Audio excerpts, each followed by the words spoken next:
about 1.5 pounds. Caught it on the Razorback worm. So this guy here, this is another great soft plastic. Savage Gears just came out with this last year in 2020. Super excited about this design. I mean, everybody knows the standard curly tail worm, but this guy's pretty cool. It's got some unique little features on there that separate it from the rest in the pack. Right out of the pack, you got that nice scent. He's got a little dimple underneath the nose. First of all, it shows you kind of a nice area to where to rig it and pull it out when you Texas rig like I have here. But what it does is, as you can see, that hook has, obviously you've got your standard bend of your extra wide gap. And when you've got it down in that dimple, it makes it smooth, you know, the transition between the plastic and the hook smooth, so that that little crease of the hook isn't catching, you know, gunk and grass and everything else off the bottom of the lakes. It's also got a nice little slot down the back, which allows you to kind of keep your hook weedless.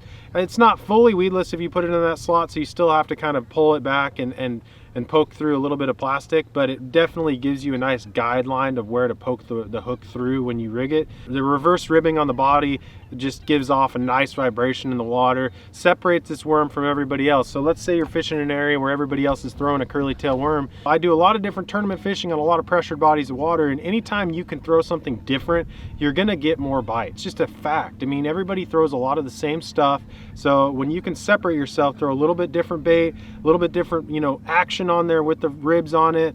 If everybody else is throwing a straight, just round-bodied worm, this square body on there with the ribs, it's going to just stand out from the pack. Clamshell style packaging, so the tails are nice and straight. You can keep them, you know, in your box, in your bag, wherever, and they're going to stay nice and straight without having to worry about them getting messed up. This is the 8-inch version. That's the one we've been throwing around catching the fish on lately the last couple days.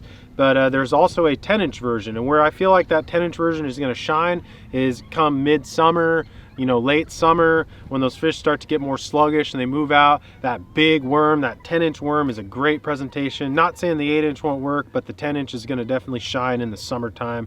Springtime, that 8-inch is going to be the deal. A lot of applications for a worm. I mean, you could do all kinds of stuff with this. Texas rig this, shaky head this, fish this deep, fish this shallow. You know, we've been throwing this around the grass, you know, popping it off the bottom, as well as swimming it around too. So I've got it rigged up here with a bobber stopper, 1/4 ounce tungsten weight. That's a good way to rig it up, just really basic, but it works good around the grass. 7-foot medium heavy is a great rod. We're throwing heavier gear here because we're around a lot of heavy vegetation. This is a 7'3" heavy, but anything from like a heavy action 7'3", 7'4", all the way down to like a medium heavy 7 foot, you know, is going to be your kind of happy medium for where you want to throw that worm.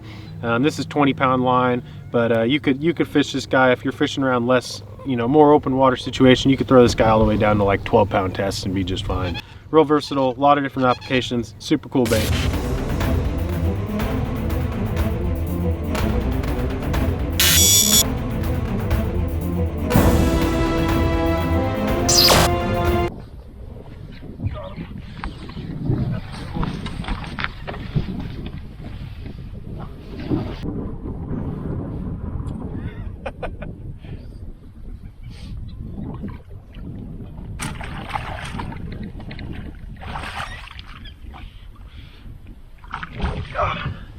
Yes.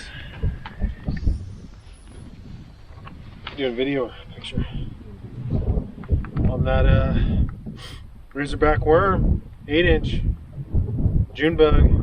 Can't go wrong in this Florida water. We're fishing in Florida right now, and these fish are kind of moving up to spawn. We're fishing a little tannic kind of watercolor here. Really, no matter what color water you're fishing in Florida, that June bug is a good choice. Anytime, I mean, really that color will work all around the country though, but in Florida here, that color shines. Anytime you've got a stain to your water though, definitely opt for either a black and blue or June bug. That 8-inch is a good size this time of the year. We've already been getting short strikes, so if you go to